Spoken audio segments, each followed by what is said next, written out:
Hey guys, Elizabeth, the curly-haired country gal here. Today, bringing you a complete how-to for raised garden beds using concrete blocks. So in this guide, I'm going to step you through the uses of a raised bed, which should be pretty self-explanatory, but the uses, the supplies that you're going to need, the tools that you're going to want to have ready, as well as step-by-step instructions. And then stick around to the end because I'm going to also break down the max cost at the time of shooting, not including tools, just for the supplies. And then also we'll talk about how long it took to do this project. So let's get going.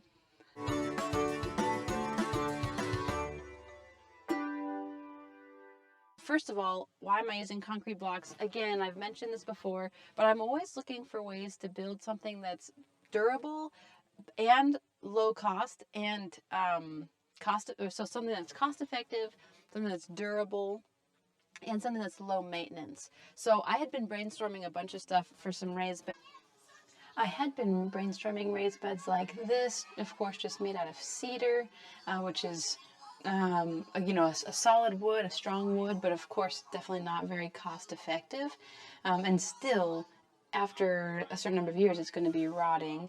So then I was considering something more like these beds where there's, maybe some sort of like supported PVC plastic on the inside or even metal. But even with that, my husband pointed out that depending on the weight of all that soil, those edges might buckle unless you support them more with more wood. But of course, there's more expense. And still, even with those metal beds, it's still going to rot, it's still going to rust and fall apart after a certain number of years. So it seemed like the best way to go as far as durability and cost effectiveness was to make the cement concrete beds.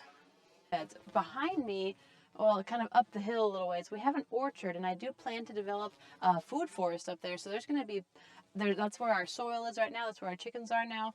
And so I'm going to be having a food forest up there, especially with berries and things that take longer to grow. But out here in front of the house, I'm going to have at least 3 beds where I'm specifically growing our salad greens. So we can come out here, or the greens that I use in my daily green smoothie. So I can just come out here, harvest, and then I can also have a more controlled environment, a smaller environment for having a PVC hoop cover to extend the growing season. So there's going to be another video on that I'll link when it's ready. But anyway, so this guide is going to show you, we're going to talk about some of the uses of this bed. I just kind of outlined my uses. My uses would be to extend the growing season and to have easy access to our greens.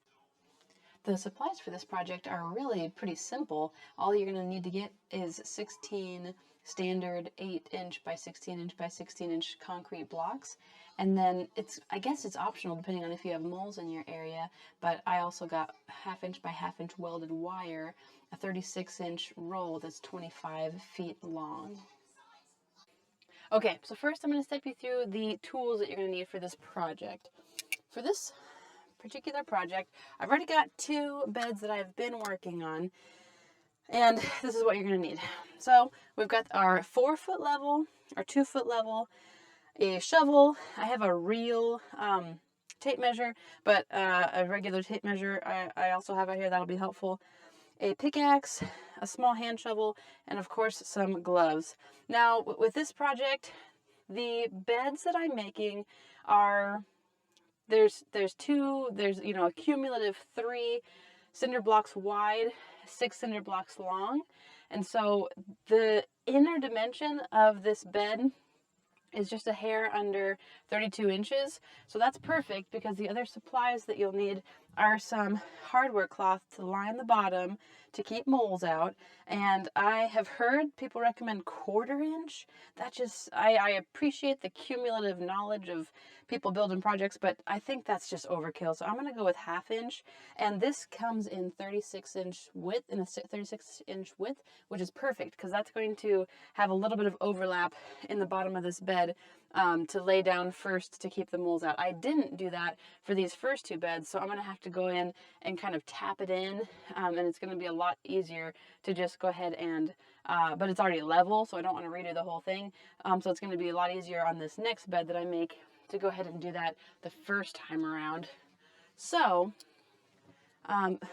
Step A for me is going to be to remove all the cinder blocks that had been my children's play fort for the past couple weeks.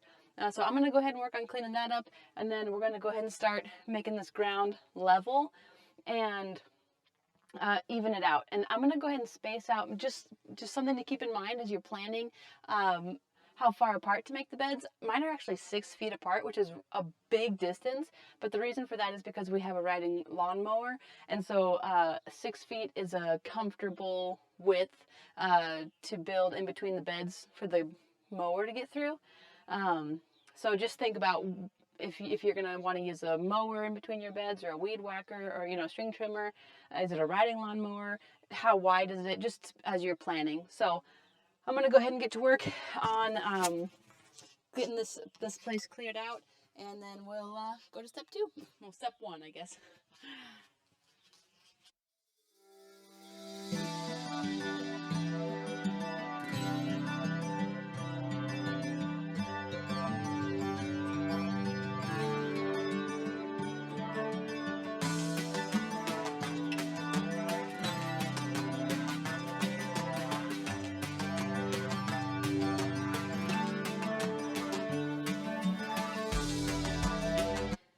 We've got this area cleared out, and we can start step 1, which is to use your pickaxe, combination of your pickaxe and your shovel, to go ahead and start. For me, I went ahead and I dug up a little bit more of the ground, and the reason being, it made it easier. This first bed that I made, I just went and just dug out room for each cinder block as I went, and it just didn't, at the end, because of the slope that the ground was on, I needed to dig out the inside so that I could still get that 8 inches of depth for the soil. So with the second bed, I went ahead and used my pickaxe, and I went ahead and dug out all of it before I started laying cinder blocks. So I'm going to go ahead and do that again with this one. I'm just going to go ahead and kind of dig out everything. And I think it made it go more smoothly the second time, kind of leveling out an entire patch. So that's what I'm going to be working on next. Hey, Pro. And before I do that, I'm going to go ahead and measure and make sure that I'm 6 feet in, and go ahead and lay a board down so that I can keep track of the width a little bit.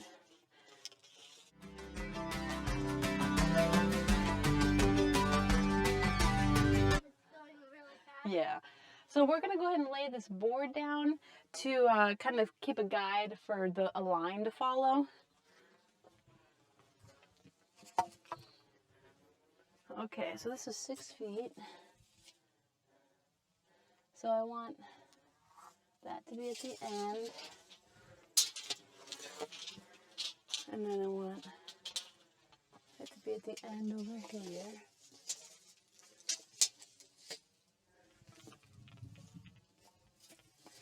Okay. And then this is going to be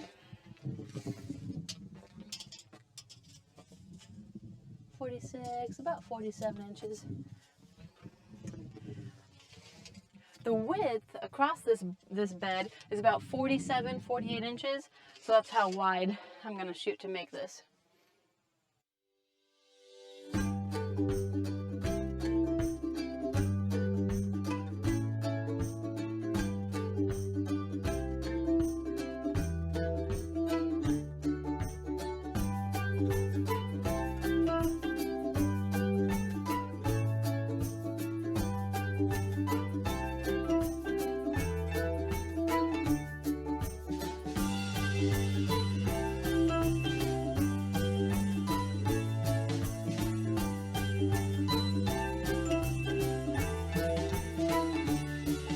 I realized with my first couple beds is it's best to start on the low end. So I know that my ground slopes kind of down that way across the yard.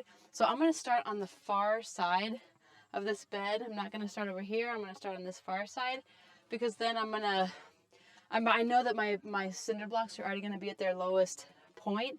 And so then as I build farther back this way, I'm going to go deeper into the ground as opposed to starting here and making things level and then going to the outside and then needing to kind of build the soil back up. I'd rather take away more rather than put more soil back. So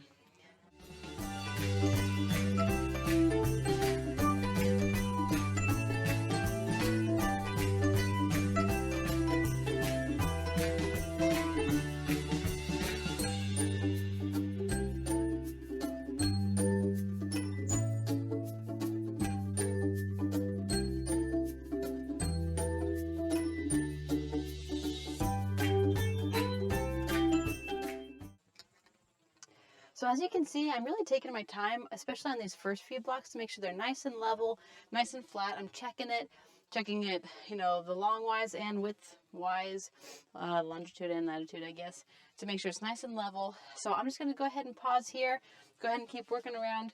Now, I don't have to get them perfect because the cover that I'm going to use for these is forgiving. So you might have to go a little bit more specific than me, but I'm just going to go ahead and keep working, and then I'll check base or give an update here in a little bit. Hey, so I'm about halfway here, so I wanted to give a quick update.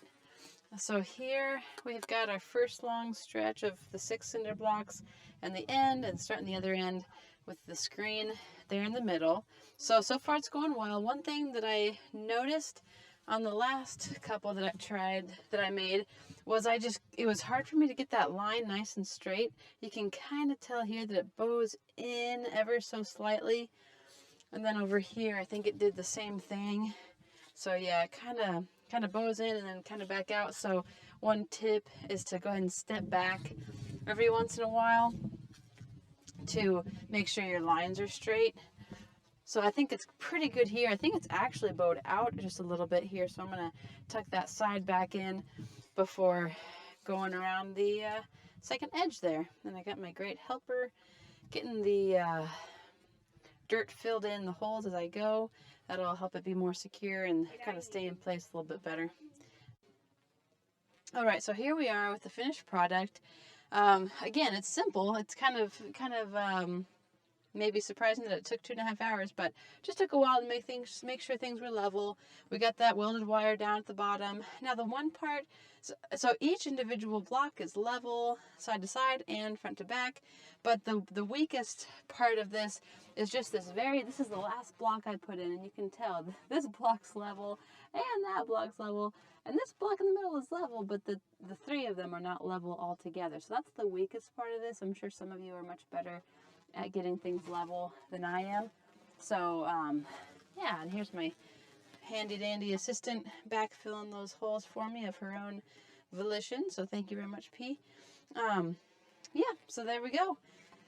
The raised bed is complete, and check out the other video where I'll have a raised bed cover made out of PVC. So that's going to be a really great addition to extending your growing season even more. So again, as always, the cost for all of these materials is going to vary depending on when you're buying them and if you already had some of these things. But the overall cost of this project would be for the 16 blocks, and right now those prices at Menards are $1.24 each, I believe. And so that times 16 would be about $20. And then that welded wire that I got, that will last you for 3 beds if they're the length that mine are. So the cost for the welded wire is $50, but that'll be for 3 beds. So the max total cost is $70 total, and then less than that if you count just each individual bed. So not too bad for a homesteading project. $70 total. The total time that it took was about 145 minutes, or in other words, 2 hours and 25 minutes. And that was me going at a pretty relaxed pace. I'm not in a hurry. I wasn't trying to rush. I was afraid I was going to run out of daylight, but I didn't. Hey guys, Elizabeth here, country hair. Thanks so much for watching. I hope you found this video helpful and informative. If you did, would you like the video and subscribe to the channel? That'll help support future videos and myself and my family. Thanks, and we'll catch you next time.